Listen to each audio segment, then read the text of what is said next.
In 2017, the top 8 richest men became wealthier than half of the world's population. Imagine 8 people having more wealth than almost 4 billion people. That's a whole different level of inequality, and this year that inequality got worse. The number of billionaires in Forbes' 35th annual list of world's wealthiest exploded to 2,755,660. More than a year ago altogether, they are worth $13.1 trillion, up from $8 trillion on the 2020 list. 2,755 people have unequal wealth as the entire GDP of China, the most populated country in the world and the world's second-largest economy. Most of the wealth is now tied in the hands of a few people, and that's not by accident. Most people are not financially literate. Since that's not something we're taught at school or by our parents, we're just expected to be good with money just like that. I know that it sounds silly, but that's why most of us are doing so terribly financially. That's why most of the wealth is tied up in the hands of a few individuals. So here in this video we are going to do something to fix that. We are going to take a look at money lessons that people learn too late in life. We're not talking about basic concepts such as inflation or compound interest.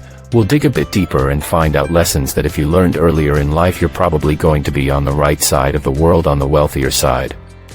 Hello viewers. Steven here, and I welcome you to this channel where we talk about investing, business, and finance. If you are new here, welcome, and why not hit that subscribe button and join our community. And as always guys, give this video a thumbs up for that YouTube algorithm. Now, let's get into it. Number 1. Be an outlier. When I got into investing for the first time, I started with trading. I would use all my knowledge to analyze a certain company, and I remember I invested $300 into that company. All the money that I barely saved in the last few months. Imagine how nervous I was right after I purchased the stock. The price started falling and I got even more nervous. I was looking at the screen and counting every dollar that I was losing, but I decided to hold at least for another day. The next day the price fell by 20, so I got out and made a loss. I lost pennies back then, but even $50 was a lot of money to me back then. I decided not to give up and gave it another shot. Unfortunately, I lost again. That's when I thought that investing isn't for me. That's what happens to a lot of people, including myself. You try something once and compare yourself to others who are much more successful in this, and you say maybe this is not for me. Maybe I should try something else, but the reality is you can literally be good at anything as long as you practice it enough. In fact, that's how the idea of the 10,000-hour rule has emerged. If you put 10,000 hours into anything, you're guaranteed to be good at that. And I can say that from my experience because, after many years of investing and learning, I began to understand the market and started making much better investing decisions. And that's what people don't realize early in life.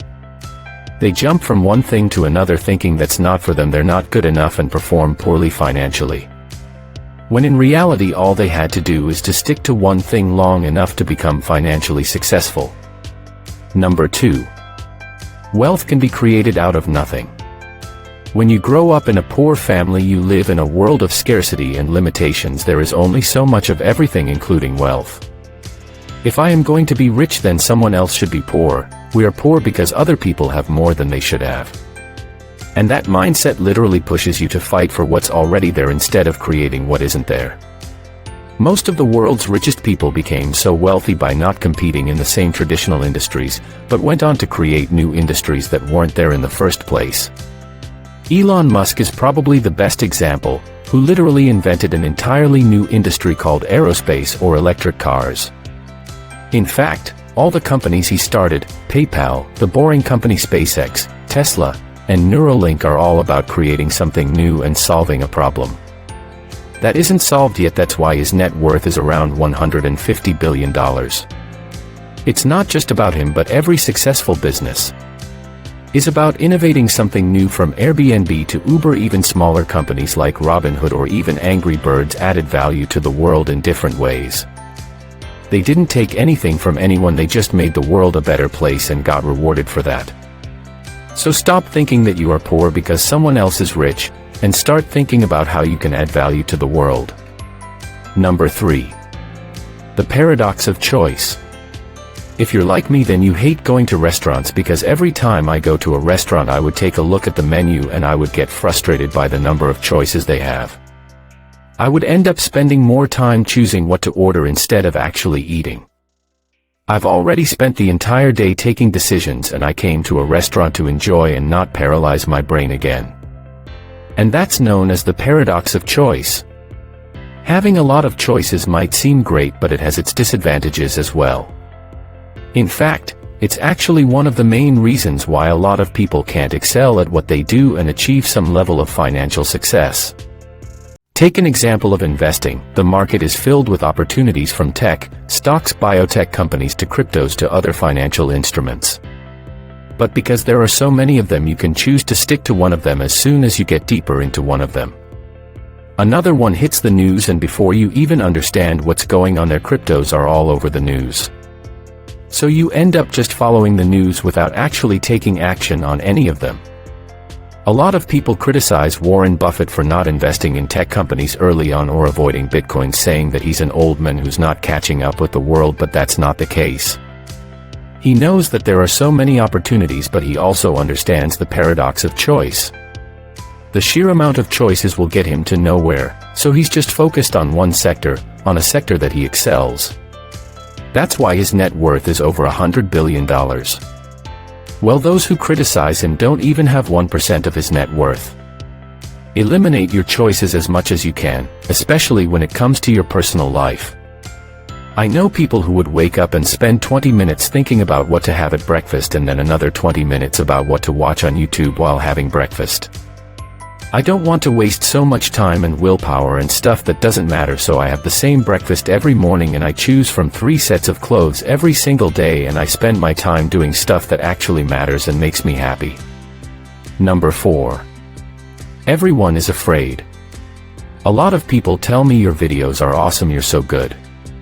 I wish I could be making videos like you, only if I were as good as you, I would start a channel as well. If I wasn't afraid to. Do you really think that I was this good when I started? Of course not. In fact, I was afraid to be judged. Just go back and watch my first videos. The animations on my videos were absolutely horrible and my language was terrible. Putting out content where you could be judged by the entire world is something normal to be afraid of, but that's the difference. We're all talented and full of great ideas. The difference is that some of us acknowledge that fear and do it despite the fact that we are afraid, and others assume that you should do it only when you're not afraid. The most important lesson I have ever learned: does whatever you are afraid of. Once you do it a few times, that fear either will go away or you will learn how to manage it. Once you learn how to fight your fears, you will start that business, you will start investing, you will start growing, and you will never be in that desperate financial position again. Number 5. Don't work hard for money. If you're like most people, you grew up being programmed that you have to work hard for money, but working hard alone will never make you rich. How do we know that? Take a look at the real world. There are millions, no, make that billions of people who slave away working their tails off all day, even all night long. Are they all rich? No. Are most of them rich? No. Are a lot of them rich? No. Most of them are broke or close to it. On the other hand, whom do you see laughing around the country clubs of the world? Who spend their afternoons playing golf, tennis, or sailing? Who spend their days shopping and their weeks vacationing? Rich people, people who do not work hard but let their money work hard for them. That's how you become financially independent. Yes, you do have to work hard for your money. For some people this is temporary, but for most people, it is permanent. So the goal should always be in your mind that you're going to make and save enough money that will keep earning you money while you're playing golf. If you have enjoyed this video, then now it's time to give this video the thumbs up that it deserves. And make sure to subscribe and turn on your notifications. Thanks for watching, and I will see you in the next one.